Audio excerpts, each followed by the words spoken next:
안녕하세요, 체리입니다. 요즘 제가 아기 달리고 기다리는 책이 하나 있는데요. 바로 구병모 작가님의 신작 절창입니다. 촬영일 기준 그저께부터 예약 판매가 시작됐고 정식 출간일은 9월 17일이라고 해요. 저도 예약 판매가 시작되자마자 책을 주문을 했는데요. 대체 이 구병모가 누구길래 이렇게 예약 판매 당일날을 기다려가며 책을 구매를 하는 것인가? 그런 분들을 위하여 구병모 가이드북처럼 구병모 책 추천 영상을 가지고 왔습니다. 짠! 요게 이제 제가 가지고 있는 구병모 작가님의 책들인데요.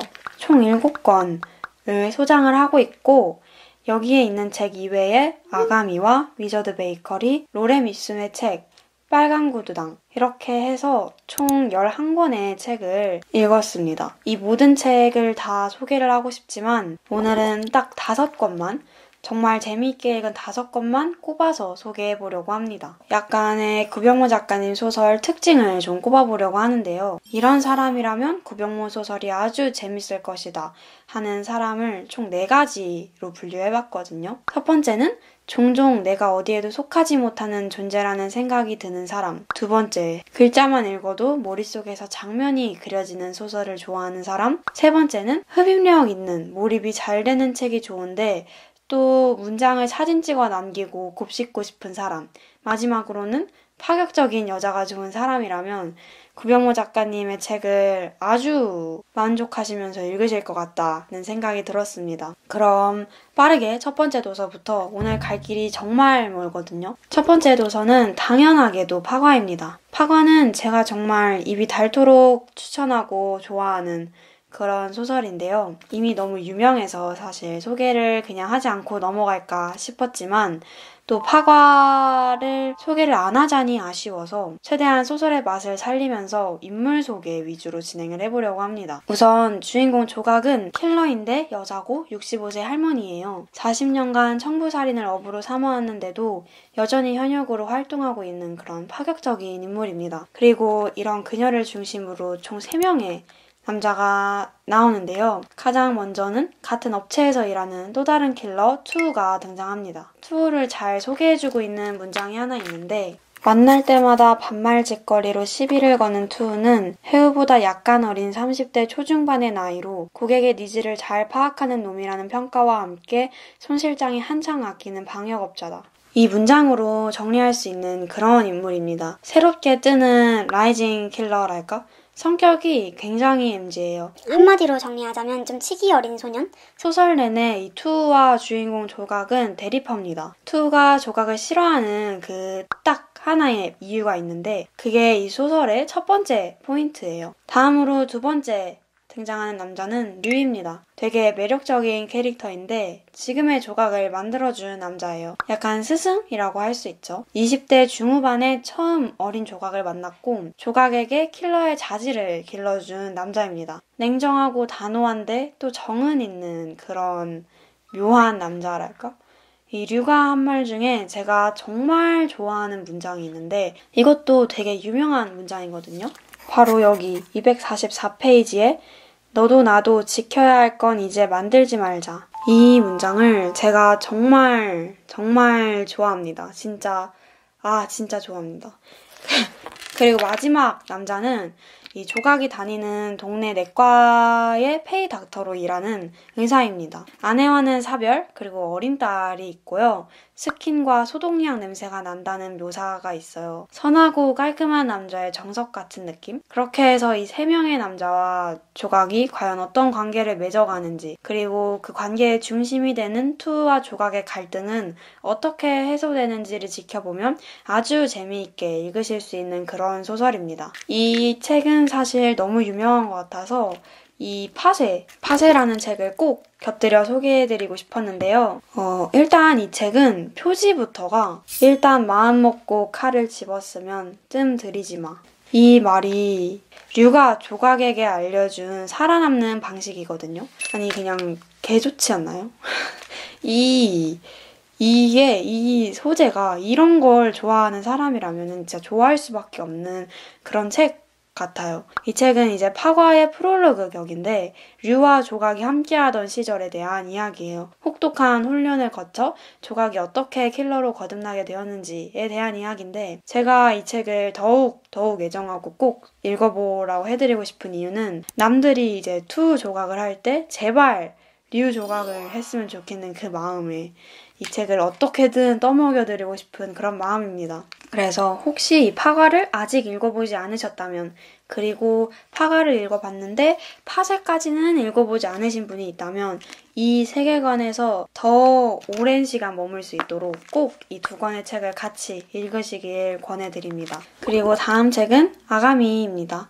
파과를 했으면 아무래도 아가미도 해야겠죠. 이 두 권의 책은 약간의 취향 차이가 있는 것 같았어요. 저는 완전 파과파인데 또 아가미가 훨씬 재밌다는 사람도 꽤 되더라고요. 이 아가미는 인어소년이라고 할까요? 아가미가 달린 소년이 주인공으로 등장합니다. 이 소년은 아빠가 자신과 동반 자살을 하려고 호수에서 뛰어내렸던 그런 아픈 과거를 가지고 있어요. 아빠는 그 동반 자살에서 죽었고 아들인 자기는 아가미가 있어서 살게 된 거죠. 이런 아픈 과거를 가진 소년은 바로 그 호숫가 근처에 사는 노인과 그의 손자에게 발견되게 되고 그들은 이 인어소년이라는 주인공에게 곤이라는 이름을 붙여줘요. 그리고 말이 통하지 않아도 그를 가족처럼 대해줍니다. 물론 주인공은 자신에게 아가미가 있다는 사실을 모두에게 철저히 숨기고 있죠. 당연히 공개되면 세상에 주목을 받을 일이니까요, 아무래도. 그렇게 살아가던 중 어떠한 인물이 새롭게 등장하면서 그 인물과 연계되어 어떤 사건이 발생하게 되고 그 과정에서 이 손자와 곤의 관계가 아주 예술입니다. 이 파가와 아가미의 가장 큰 특징이라면 그 이 구병모 작가님은 정말 관계성 맛집이다 라는 걸로 정리할 수 있을 것 같은데 이 손자와 곤의 이 관계 이런 관계에 환장하시는 분들은 아가미 정말 재밌게 읽으실 것 같고요. 사실 이 책은 여름 장마철에 읽기 가장 좋은 책인 것 같은데 아직 늦지 않았어요. 비가 오는 어느 날에 불현듯 아가미 한번 읽어볼까? 하고 펼치시면 그날이 특별한 날이 될 수 있을 것이라 장담합니다. 그 다음 책은 제가 역시나 정말 좋아하는 한 스푼의 시간입니다. 사실 오늘 소개하는 책들 다 정말 좋아하는 책이긴 한데요. 이 책도 정말 좋아합니다. 근데 이 책은 제 채널에서 소개를 한번 한 적이 있어요. 근데 그때 소개를 조금 두서없이 한 것 같아서 요번에 한번 제대로 해보려고 합니다. 이 책의 주인공인 세탁소를 운영하는 노인은 아내와는 사별했고 외국에서 일하는 아들마저 사고를 당해 죽어버렸는데요. 이러한 외로운 노인과 그의 반려로봇에 관한 이야기입니다. 이 반려로봇은 아들의 유품이랍시고 해외에서 날아온 택배에 들어있던 로봇인데요. 17살인가? 10대 소년의 모습을 하고 있어서 이 노인은 로봇에게 자신의 아들 이름으로 쓰려고 했던 은결이라는 이름을 붙여주게 돼요. 그리고 정말 아들처럼 같이 살아가며 이 은결을 키우게 됩니다. 노인이 운영하는 세탁소는 그냥 흔한 동네 세탁소인데요. 오랜 기간 한 동네에서 세탁소를 하다 보니 단골 손님,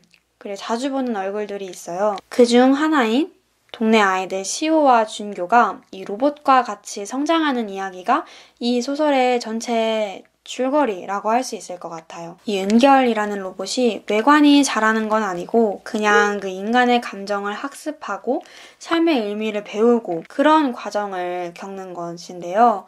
이 소설의 분위기가 딱 평화로운 응팔 느낌이에요. 거의 뭐 노스텔지어처럼 내가 뭔가 나도 이런 어릴 적 살던 곳에 돌아가면 이런 세탁소가 있었던 것 같은 느낌이랄까? 거기서 주는 소설의 이 편안함이 정말 좋습니다. 그리고 이 은결이라는 로봇이 막 첨단 로봇도 아니고 그냥 거의 고철이거든요. 더 이상 개발을 안 하는 기종이라 교체할 부품도 없어서 로봇인데도 유한성을 지니는 그런 독특한 로봇인데요.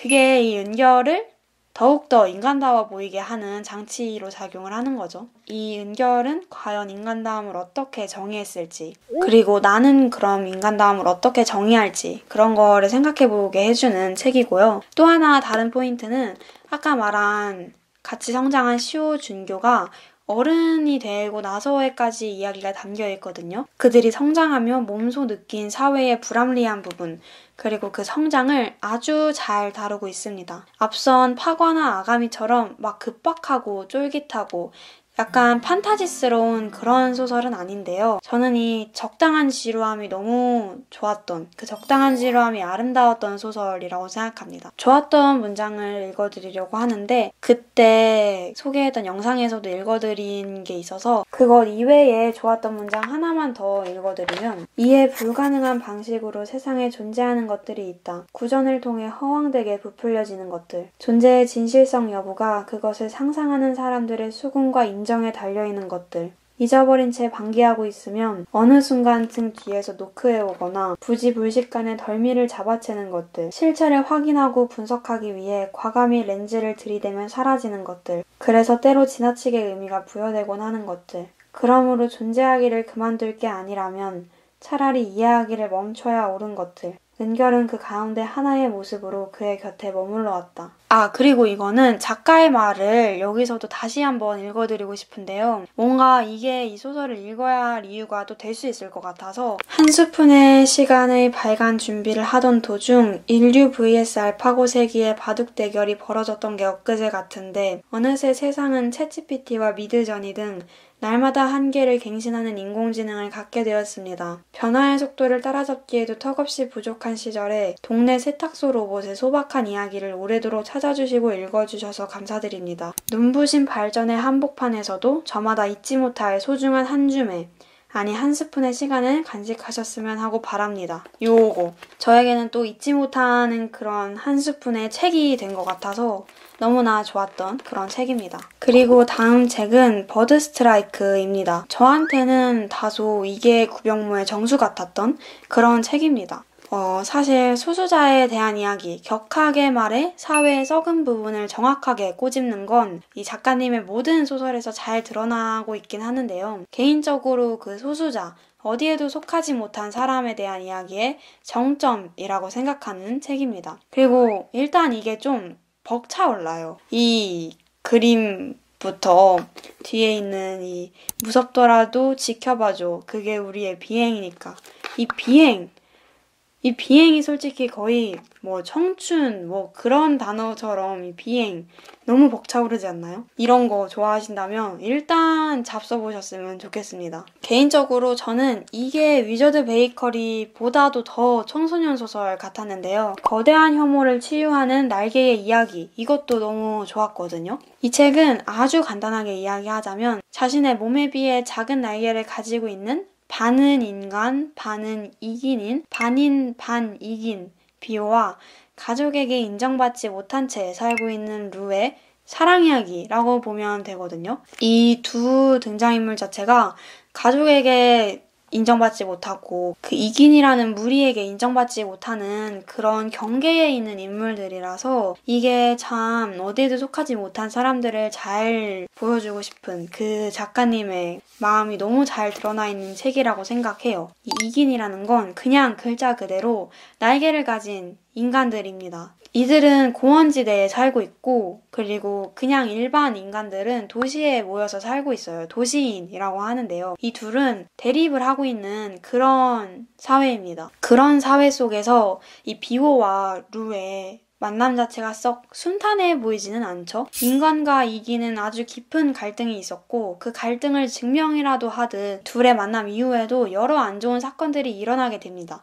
애초에 이 둘이 만나게 된 것도 모종의 이유들로 이긴이 도시를 내려오게 되면서 만남이 시작된 거기도 하고요. 이런 모든 상황에서 루와 주인공 비오는 서로를 이해해주고 있는 그런 거의 유일한 존재인데요. 과연 이 둘이 어떻게 이 위기를 헤쳐나갈 것인지, 그리고 서로 대립하고 있는 이런 사회를 어떻게 받아들일 것인지, 헤쳐나갈 것인지, 뭐 그런 성장소설이라고도 할 수 있을 것 같고, 이거는 요 뒤에 있는 영화 우리들 아시죠? 제가 이것도 되게 재밌게 봤는데 이 우리들을 연출하신 윤가은 연출가님이 써주신 서평도 되게 인상적인데 구병모의 판타지는 믿을 수 있는 불가사의다. 작품을 읽는 내내 나는 벼랑 끝에 선 루와 비오와 함께 버려지고 피 흘리고 다시 일어나 아름다운 축제를 벌였다. 볼 수 없어도 선연하게 느껴지고 닿을 수 없어도 강렬하게 만져지는 영화보다 생생한 소설 속 세계를 힘차게 누렸다. 있는 그대로의 자신을 온전히 받아들이며 주어진 삶을 고집스레 정면 돌파하는 그들처럼